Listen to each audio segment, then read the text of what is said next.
Don't take it. It's a miracle and a glory and the greatest thing to ever happen, so they say, and it'll probably become the law soon that you'll have to take it. They'll have you swallow a little capsule when you're still a baby, probably at the same time you're getting your inoculations. The piece of the thing in there only weighs a few grams and will be plucked out of a little pool that will probably be installed in every hospital soon. Those couple grams are more than enough for it to happen.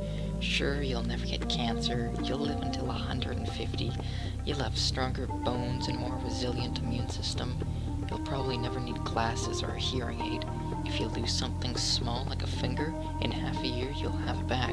If you lose a whole arm, in 2 years you'll have it back with nearly full functionality. It's the sort of miracle that's believable enough to catch on. It won't solve all our problems, and it'll even create a few more, like overpopulation like we never saw coming. But it works, and it's cheap, and it's plentiful, and that's all we need. Sure, they can't quite explain how the thing actually manages to rewrite our genetic code after we swallow a few grams, but they promise the answers will come someday, and that there are no ill side effects. It's from a previously unknown variety of starfish, but they won't even tell you that on the news. I think the story right now is that it's something that they're growing artificially. These starfish live in the deepest, darkest places in the ocean, and they aren't very big or interesting looking. Honestly, we've probably seen them down there before 1,000 times and just looked them over. It just so happened that guy with the show about eating weird foods got a hold of one, God knows how, and thought it was a different kind of starfish and ate part of it, and a year later he had that foot he lost back. I'm sure they tore his house apart and tested gallons of his blood and interrogated everyone he ever spoke to. But somehow they figured out just when the regeneration happened, and eventually found that godforsaken thing. It had been alive when he ate one of its arms, I guess. He took pity on it and let the thing live in a tank in his house. Well, this led to that, and eventually they brought up a ton of the suckers. But here's the thing. Think about our technology and innovations. Think about what they're for. Mostly, it's to keep us alive longer, make us healthier, help us communicate better. What if, as a race, we'd already have the ability to communicate via thought? What if we were naturally incredibly hardy and long-lived?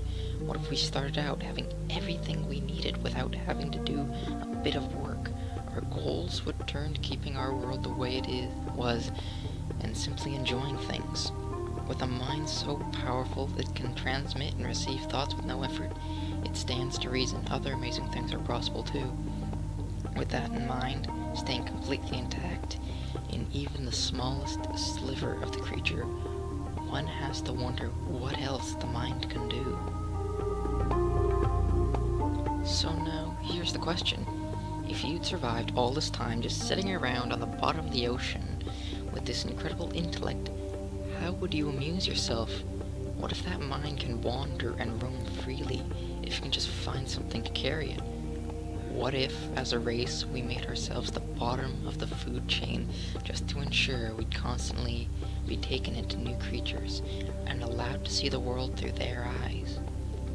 Is it really such a leap to think that such powerful minds could overtake smaller, lesser ones?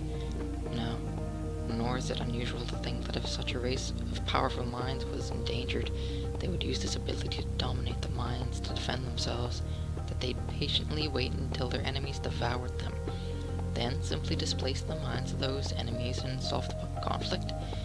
I don't think it's crazy at all, and I don't think it's crazy that there's suddenly a lot more war all over the world. A lot of research put into birth control and the accidental release of that superbug that makes men sterile. We should be enjoying world peace, but instead we're killing each other faster than ever before. Maybe they're not even threatened. Maybe we're just a game to them. Maybe we're the 100th race of beings these things have done this with. All I know is they don't turn you into some zombie from a cheesy old sci-fi flick. They let you think you're still in control. What they want you to do is actually what you want to do. It all seems so natural, so right. Then we're on World War III, and the only thing the bombs won't scorch clean is the floor of the ocean. Don't ask me how I know all of this.